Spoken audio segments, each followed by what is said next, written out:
አሁን በደረሰን መረጃ በመቀሌ ከተማ በሁለት የተለያዩ ቦታዎች በተፈጸመ የድሮን ጥቃት ህፃናትን ጨምሮ 13 ሰዎች ቆስለው አይደር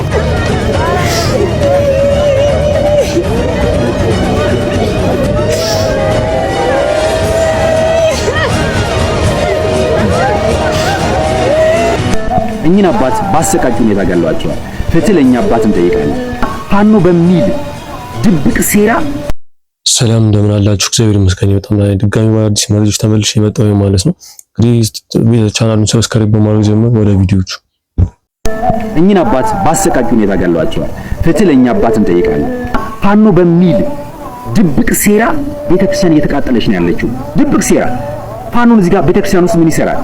ፋኖን ከፈለጋችሁ ሄዳችሁ መግጠም ነው፣ ግጠሙ። ስለዚህ ሄዳችሁ መግጠም ያለባችሁ የምትገጥሙትን አካል ግጠሙ እንጂ ሰንሰለት ያሰረውን አካል፣ መሳሪያ ያልታጠቀውን፣ መስቀል ያዘውን አካል፣ መስቀል አንገቱ ላይ ያንጠለጠለውን አካል እየፈለጋችሁ በዚህ አይነት ስለ መስቀል እኛ እንገደላለን። እለት ስለ መስቀሉ እንገደላለን። አንገታችን ላይ ባሰርነው መስቀል የምንበረከክ ወይም የምናፍር ሰዎች አይደለንም። ይሄ ሟርት አይደለም። የክርስቶስ እስረኛ መሆናችንን ነው የምናገረው። ስለኔና ስለናንተ የተሰቀለውን አምላክ ነው የሚመሰክረው። የተሰቀለን አምላክ ነው። አሁንም አባታችንን በግፍ ገለዋቸዋል። ስለሳቸው ፍትህ እንጠይቃለን። ስለዚህ ራሳቸውን ያበቁ አባቶች፣ ራሳቸውን መስዋዕት ያደረጉ አባቶች፣ ራሳቸውን ስለመስቀሉ ራስን እኔን መከተል የሚወድ ቢሉ ራሱን ይካድ መስቀሉን ተሸክሞ ይከተለኝ የሚለውን የክርስቶስን መስቀል አስበው፣ መከራውን አስበው፣ ስቃዩን አስበው የእንጨቱን መስቀል ተሸክመው መከራውን ደግሞ እንደዚህ በስጋቸው ላይ የተሸከሙ ሲተኙ እንዲቆረቁራቸው፣ ሲቀመጡ እንዲቆረቁራቸው፣ ስሜት መልካም ምቾት ስሜት እንዳይሰማቸው ስጋቸውን ለኃጢአት ሳይሆን ለበደል ሳይሆን ለክርስቶስ ያስገዝተዋል። ዓላማው ስለ አራት ነገሮች ነው ሰንሰለት የሚታሰረው። ስጋን ለማስገዛት ወይም ሞርቲፊኬሽን ኦፍ ዘ ፍሌሽ የምንለው ማለት ነው። ራስን ስጋን በማድከም ስጋን ለእግዚአብሔር አድርጎ ለነፍስ ማስገዛት። ስለዚህ አባቶቻችን ስጋቸውን ለማስገዛት ወይም ደግሞ ከልብሳቸው መካከል አድርገው የሚታጠቁት ሰንሰለት እና ጠፍር ስጋን ለማስገዛት ነው እንጂ ሌላ ጥቅም ያለ ህሊና ሳይኖረው ማለት አባ ሌላው ይቀርና በምንም ነገር እንትን ባይል ክብር የሚባል ነገር አለ ማለት ትልቅ ሰው ናቸው። እንግዲህ አንገታቸው ላይ መስቀል አድርገዋል። ሰንሰለቱን እንዴት እየለመኑ እንዴት እንደሚወጣቸው እንግዲህ እያያቸው ናቸው። የመንግስት ሰዎች ናቸው። እንግዲህ አሁንም ኦርቶዶክስ ላይ ያለው እንግዲህ ፋኖ ተብሎ ነው የሚያል ሰውዬ የሚያል አባት እንደዚህ ተደረገ ያለው ማለት ነው። እና ፍትህ ላለው በጣም ያሳዝን ነገር ነው። ኢትዮጵያ ምን ላይ እንደደረሰች በጣም እኔ ምንም ማለት አልችልም። እናንተም ትላላችሁ። በቀጣይ ቪዲዮ የመድኃኔ ዓለም ቤተክርስቲያን በግብረ ኃይል ፈርሷል። አሳዛኝ የተባለ ዜና ከጅጅጋ ተሰምቷል። በሶማሌ ክልል ጅጅጋ ከተማ የሚገኘው የመድኃኔ ዓለም መቃኞ ቤተክርስቲያን መፍረሱን የሶማሌ ሀገረ ስብከት አስታውቋል።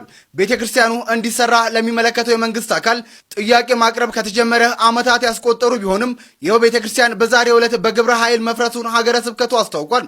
የቤተ ክርስቲያኑ የቦታ ጥያቄ በርካታ ጊዜ የቆየ ቢሆንም አግባባዊ ምላሽ ከመስጠት ይልቅ በግብረ ኃይል እንዲፈርስ ተደርጓል ሲል ሀገረ ስብከቱ ድርጊቱን የሚያሳይ ቪዲዮ በገጹ ላይ አጋርቷል። በተጨማሪም የሚመለከተው አካል አስቸኳይ የተባለ መፍትሄ እንዲሰጥበት ሀገረ ስብከቱ ጥሪውን አቅርቧል። በሶማሌ ክልል ጅጅጋ አካባቢ ነው መድኃኔዓለም ቤተክርስቲያን የሚባለው እንደዚህ ያደረጉት። እንግዲህ ቪዲዮ ተመለከታችሁ እንዴት መስቀሉን ከላይ ያለውን እንትን እየመታ እንዳወረደው እንግዲህ ተዋህዶ ላይ ያላቸው ተነኝ ያለን እንደሆነ አይገባኝም። ሁሉም ሃይማኖት ችግራቸው ከተዋህዶ ቤተክርስቲያን ነገር የፈለገ ቢልም ኦርቶዶክስ መቼም የማጠፋ ሃይማኖት ነው ማለት ነው። የፈለገ ነገር ይብል ዝም ብለው በኮንት ይለፋሉ። እንግዲህ አሁንም እየመጣበት ያለው ከመንግስት ጀምሮ ኦርቶዶክስ ላይ የተደረገ ያለ ነገር በጣም ከባድ ነው። በቀጣይ ቪዲዮ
እንደተመለከተቻቸውና የልጆቹ የታፈሱ ወጣቶች እናቶች ናቸው ማለት ነው። እንግዲህ እንደዚህ በጣም በፊት ለፊት ምንም እንትን ሳይሉ ምናምን ነገር አደባባይ ማለት በፊት ለፊት ሚኒሾች ናቸው።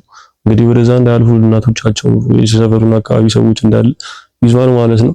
እና የቀሩትን ልጆች ደግሞ ወጣት ልጆቹን እንደምታዩት በቅጥቅጥ ባስ አንድ አራት ባስ ይሆናል ይዟቸው ይሉት ማለት ነው። አሁንም ቤተሰቦች ልጆቻችሁን ጠብቁ፣ ከቤት አለመውጣት ሞክሩ በቻላችሁት አቅም። አሁንም ያፈሳ እየቀጠለ ነው ማለት ነው።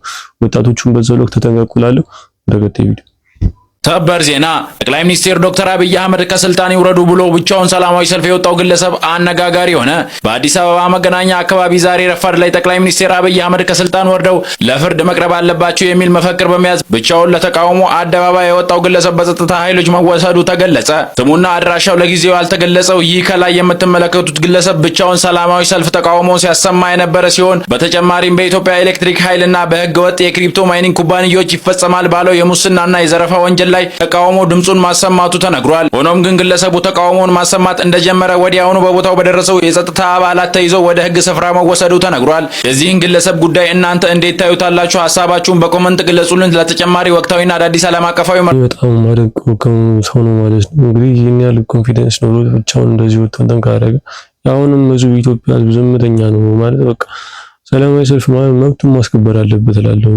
መብታችን መንግስት ካላስከበረልን እኛ ራሳችን ወጥተን እንደዚህ ሆነን እንደዚህ አንድ 20 30 ሰዎች ቢኖሩ ኢትዮጵያ ሰላሙን ታገኝ ነበር እና ህዝቡ ራሱ ነው ለመንግስት ፊቱን የሰጠው ማለት ነው።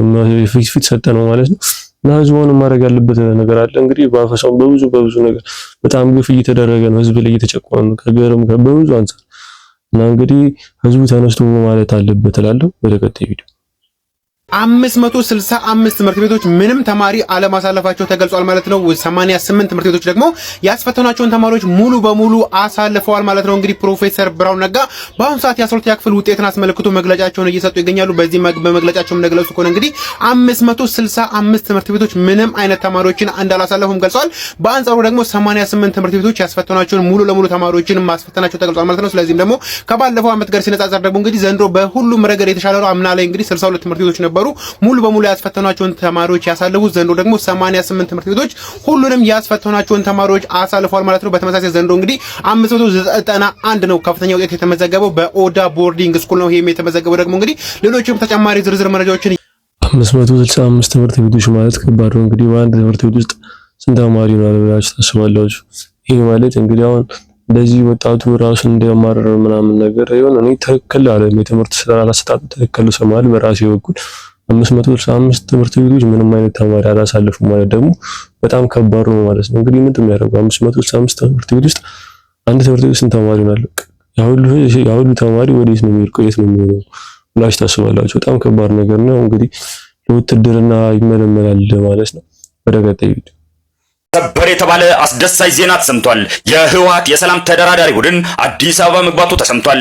የህወሓት የሰላም ተደራዳሪ ቡድን ከአፍሪካ ህብረት አደራዳሪዎች ኦሉሴጉን ኦባሳንጆ እና ኡሁሩ ኬንያታ ጋር በፕሪቶሪያው የሰላም ስምምነት አፈጻጸም ዙሪያ ለመምከር ዛሬ አዲስ አበባ መግባቱ ተሰምቷል።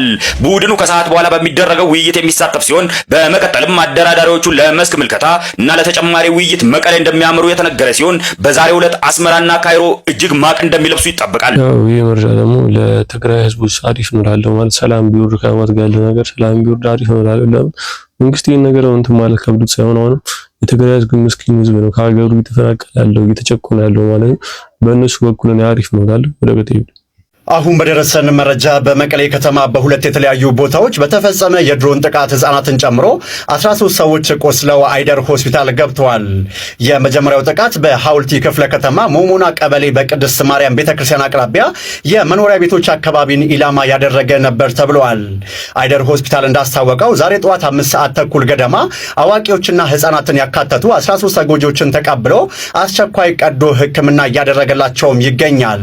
ሁለተኛው ጥቃት ደግሞ በመቀሌ ኮሃ አካባቢ መፈጸሙን ነዋሪዎች ለአዲስ ስታንዳርድም አረጋግጠዋል። በጥቃቱ ስለደረሰው የንብረትና የሰው ጉዳት ዝርዝር መረጃ እየወጡ ይገኛሉ። መቀሌ አሁንም በከፍተኛ ስጋት ላይ ትገኛለች።